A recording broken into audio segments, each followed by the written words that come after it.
What's going on, everyone? It's your boy, Ernest Dove, resident prospect hugger and minor league junkie of Mets Twitter. And hey, the minor league baseball season is over, but guess what? Arizona Fall League, baby.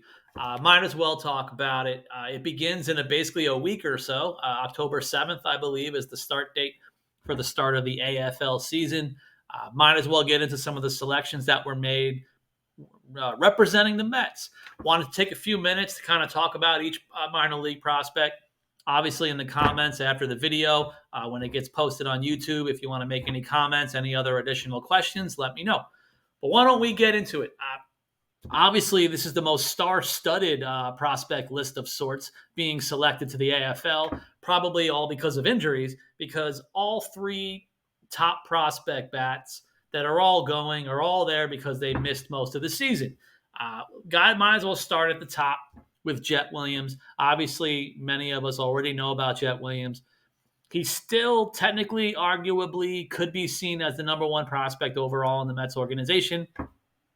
Hard to discount the season that Brandon Sproat just had from a pitcher side. So I know people have kind of jumped him in rankings as the number one. But for basically the number one hitter prospect still in the Mets organization, it's going to be pretty interesting to see even how this unfolds. Obviously, first and foremost, we just need Jet to just eat up some at bats. Probably not as many at bats in the box scores because knowing him, he'll probably draw a lot of walks in the AFL. So the good news is hopefully he'll eat up some plate appearances one way or another. Some of the things to look into, even going into next season, when again now Jet Williams, who basically got a hit, maybe two hits every game right at the end of the AAA season. So obviously AAA wasn't a problem for him. So you got to assume he's going to break camp 2025 back with the Syracuse Mets. From there, what do we do with Jet Williams, who, by the way, got to once again possibly first talk about the top prospect, not top prospect, back to top prospect, Luis Acuna, who all of a sudden is a superstar now that he can see the bright lights and the stats to go with it, because Luis Acuna plays literally the exact same three possible positions as Jet Williams: second base, short, and center field. What do we do? Obviously, Lindor's not going anywhere. Acuna, we do obviously love his instincts. He had like one kind of whoops the other night, obviously, in the game. But overall, you see some of the good range. You see the arm. You see the hand skills. He's good to go with a glove. But for Jet Williams, I mean, there were a lot of errors throughout his early pro ball so far at short. So maybe more center field. I mean, stats wise, he doesn't really have a lot of errors, if any, pretty much in center field since he's been playing out there. Hard to see. I don't really have the metrics of sorts to look into defensive wise for him in the minor league system. 2B could be an option for him as well. Probably the best fit for Jet Williams could be a second base type position, unless they want to have him full time in center field. But again, Acuna already plays all three.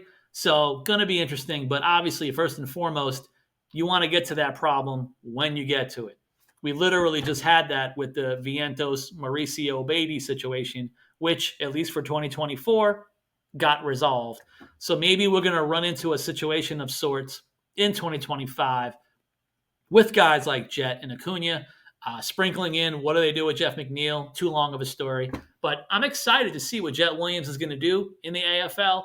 It's always hard to predict technically what kind of level or affiliate ball equivalent the league is going to be. Maybe just kind of see it out, how it plays out between the pitchers and the hitters, what kind of levels everybody's at. But Jet Williams is probably going to have a good few weeks there and hopefully look into a good 2025 season.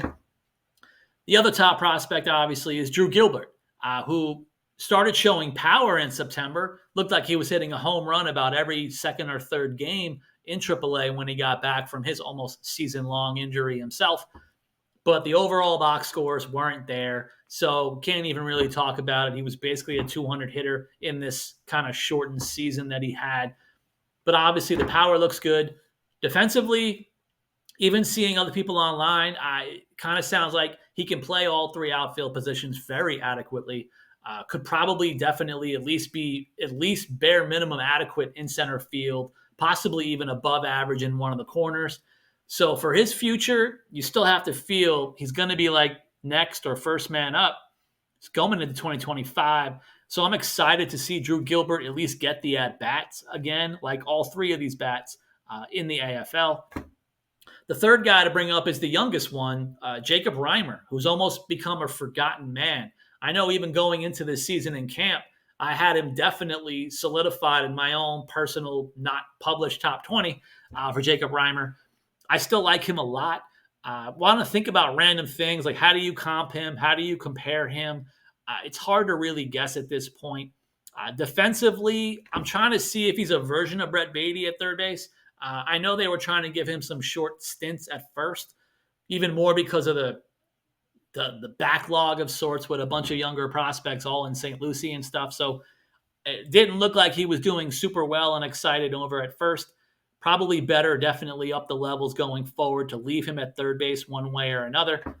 Hitting wise or plate discipline wise, that seems to be his strength. So even mentioning a Beatty, like the right-handed version of Beatty, I could be excited thinking about the future of Jacob Reimer if he continues to have the plate discipline.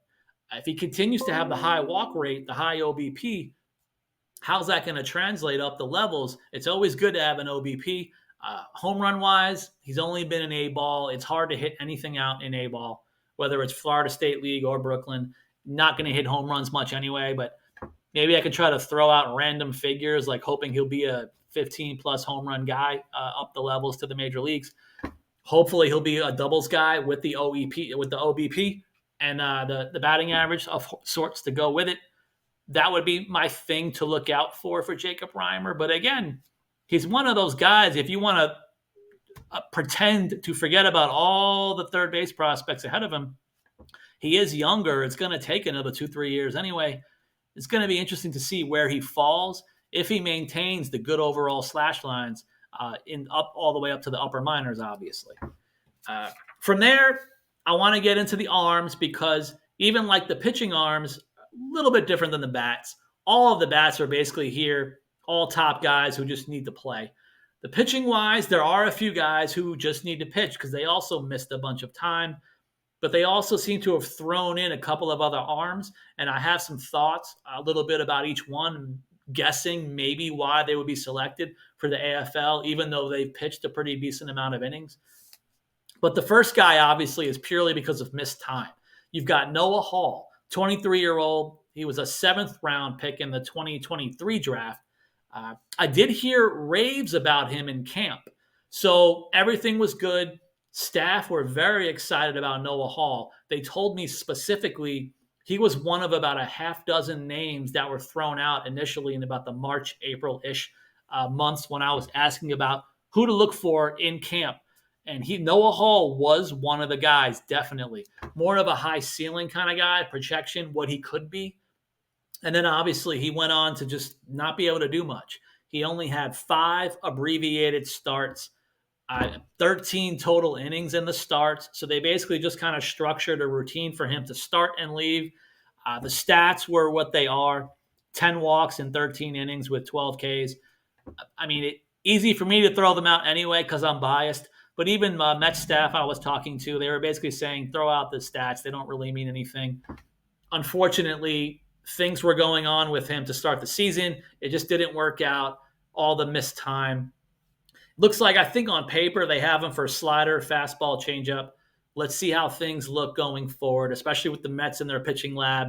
You know, everyone needs to have a sweeper by now or a cutter. So let's see the specifics of how they name his pitches going into next year. But even for right now, talking with someone right now in September, asking about Noah Hall, they still remain high on him as far as what he can become. So probably another reason why they have him here is to eat some innings, but they also like him a lot. So they probably still want to see him in more of an upper echelon kind of level of competition to kind of get him kickstarted for 2025. The other guy, I've been talking about him for about 2 years now, so sorry if I'm beating this really bad, but Jawilme Ramirez is the guy who I've still been talking about. I like his overall stuff. And I know in previous videos earlier in the year, I talked about Jawilme in that my personal opinion, and I feel like it's semi-backed up talking with the Mets organization, but I'll leave it as my opinion. I like the idea of Joelme Ramirez being more of a 1 or 2 inning reliever. Even he still technically at this point has been mostly a reliever in the 2024 season, but they still having him kind of piggybacking other arms. So he's been going 2, 3, 4+ innings. And I know the fastball looks like when he goes the starter kind of routine of 3+ innings, his fastball seems like it maybe tops off more at 94. Whereas when he goes 1 or 2 innings, he looks to have a 95, 96 mile per hour kind of tick and jump in his velocity. One of the reasons why I like him to do that. I want him to be a 1 or 2 inning guy. But the concern to debate myself in this own little video, the concern with Joelme making him a 1 or 2 inning guy, you're going to get the higher velo. But the question is overall command and mostly of the secondary stuff. So Joelme is going to have to work on improving the secondary pitches overall, especially if he's only going to be 1 or 2 innings. He's got to be locked in for the 1 or 2 innings because if things blow up, it's going to ruin everything. So again, he's only 22 years old. For 2025, he's long overdue to get tested at the upper minors. Going to be one of those guys who you have to put at the AA level, the show me level. But again, for him, I'd prefer, even if you have him 1 inning at a time, and see what we got here. I throw too many comparisons to the same guy because it's like it's a good Mets reference, but can he be like a not really a closer, but can he be a Familia-ish type guy? Throwing the 1 inning, throwing 96, maybe even top it off a little bit higher. That's what I want to see from him. The other young pitcher who's only 21, another guy I've been talking about even from camp, is Saul Garcia. So Saul Garcia, throughout the year, he remains still a work in progress. He's a guy who still can throw a changeup, fastball, slider. Looks like more of a low 90s type of guy. So I don't really see him as being a 95 plus guy up the levels, unless maybe if you get him 1 inning at a time. Because again, this is a guy who they also want to give some starter innings to. And Saul Garcia did pitch 71 1/3 innings this season across the different levels with 86 strikeouts. That sounds pretty amazing. What's the problem? Command. 42 walks in those 71 innings. That's the ongoing concern with Saul Garcia going forward. As a young kind of project, very talented arm. Again, when I ask about certain arms in the Mets organization, Saul Garcia has been told to me multiple times they love the idea of Saul Garcia only because of the talent. Like when you have talent like this, they keep hoping and praying on it because he has the stuff to be a major leaguer. Will he ever put it all together? It's going to be up to command, location, location, location. But I'm going to keep talking about Saul Garcia into next year. Another guy, once he gets tested in AA, a lot could go right or wrong. Now we get into some of the wild card guys that remain that are being selected for this Arizona Fall League. One of them is an older guy who's 26 years old. He's going to turn 27 now in the offseason. Jonathan Pintaro, who was basically out of absolutely nowhere, signed as a minor league free agent this season. Just shows up. Can't find any other things on him pro bowl wise and stats and MILB page. He comes in, he pitches 17 games across 3 levels, although basically just one kind of cup of coffee in AAA at the end of the year. He made 15 starts, 74 innings, only 58 hits allowed in 74 innings with 75 Ks and a 216 opponent batting average. Stats-wise, I wanted to even look up his last game, his last little cup of coffee in AAA. They had him topping 96 on his fastball. They have him credited for a slider, bit of a cutter, four-seamer. So he's a pretty talented guy. When I asked the Mets staff, like, what do you think? I mean, does he have a chance? And they do honestly feel Pintaro has a chance. So he's not just a guy that just got in there to fill in and eat some innings around the affiliates. He was signed, and as he's performed, they feel he has a shot. So now I'm excited to see what he'll do. Again, at that AA, AAA level going into next year, can he fight his way through? Is he going to be a full-time starter? That'll be pretty interesting. I mean, you have to see where you fit him in, how things are going to look if he remains a starter. Does he become one of those long men or 2-3 inning guys? Does he kind of like pitch in garbage time? How magical can his run be from minor league signing to major leaguer? It's pretty fun to watch. But I like that the Mets are excited about him because I'm going to get excited when they do. Uh, the other guy or last guy I want to talk about was the mystery, the absolute mystery of Dylan Ross, who's now 24 years old. Dylan Ross was drafted in 2022. He made his pro debut in September 2024. So here we are, all these million years later. He shows up, pitches one game. What does he do? One inning, no hits, no walks, no runs, 3 strikeouts, topping 96 miles an hour. And they have him credited for almost a low to mid 80s curveball. So kind of a hard curve and already topping 96 in his one inning of pro baseball. I have nothing. I got nothing on this guy. I'm just excited he's going to actually be able to pitch a few innings in the Arizona Fall League. I would love now to watch him and see him tested because, again, there's going to be solid competition in this league from all the bats.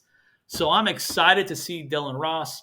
Although, honestly, more to be importantly, I'm just excited for more minor league-ish baseball, which I'm sure a lot of you are. So that's my wrap-up. I wanted to give some thoughts on all 8, I believe, selections from the Mets organization participating in the Arizona Fall League.